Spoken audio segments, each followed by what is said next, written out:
So today we are going to discuss nematodes diseases or infections in humans. What are nematodes?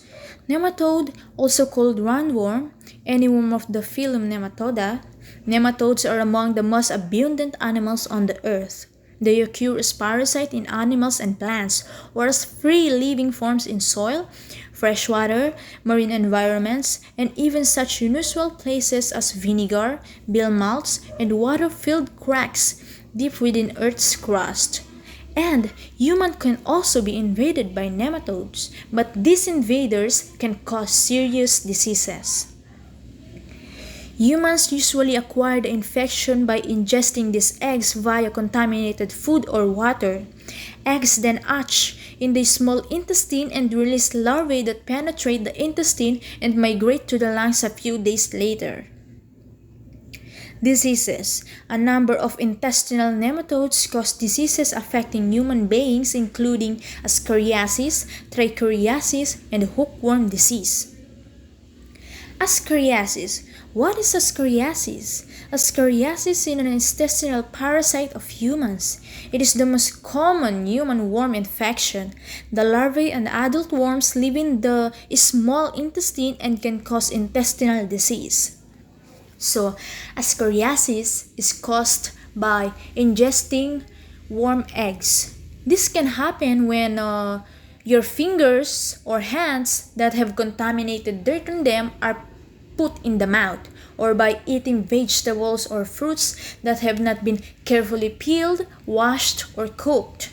So most people infected with ascariasis have no signs or symptoms, but moderate to heavy infestations cause various signs or symptoms, siyempre, depending on which part of your body is affected. So after you swallow the tiny ascariasis eggs, they hatch in the small intestine and the larvae migrate to the bloodstream or lymphatic systems into the lungs. So at this stage, you may experience signs and symptoms similar to asthma or pneumonia, including persistent cough, shortness of breath, and wheezing. So, the larvae mature into adult worms into the small intestine, and the adult worms typically live in the intestines until they die.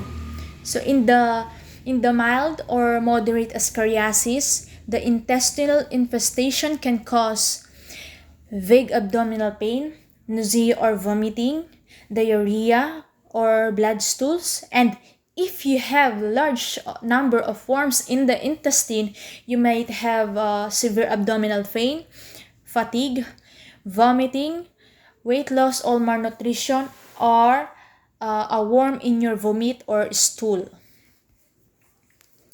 Trichuriasis. Let's move on in trichuriasis. What is trichuriasis?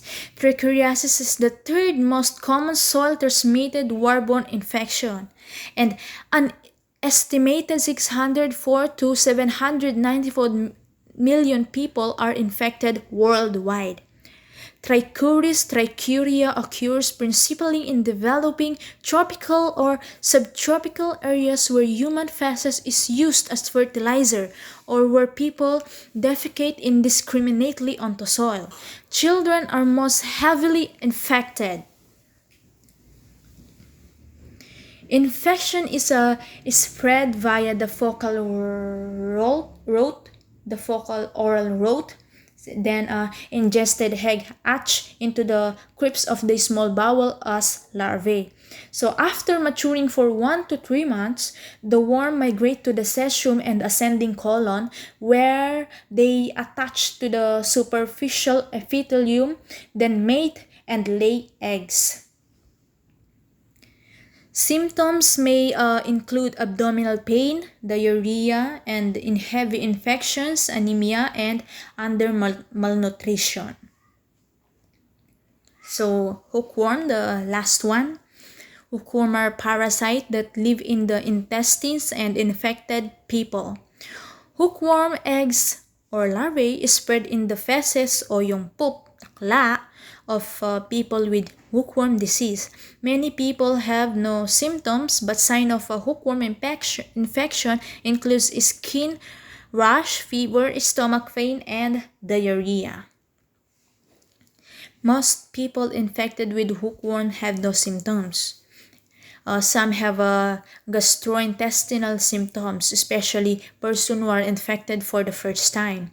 So the most serious effect of hookworm infections are blood loss leading to anemia, in addition to protein loss. Treatment. So these are the treatment or the medicine that can treat the remove the parasite worms from the body, such as albendazole and mebendazole, are the drugs of choice for treatment of ascariasis infections regardless of the species of worm. So pwede rin siya sa trichoriasis at hookworm. And infections are generally treated for 1 to 3 days. The drugs are effective and appear to have few side effects. How do you prevent nematode infections in humans?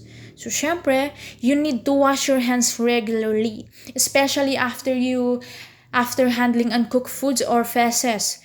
Cook food to its recommended internal temperature. Drink clean water, including bottled water when you are traveling, and avoid swallowing water from lakes, streams, or ponds. That's all for today. Thank you.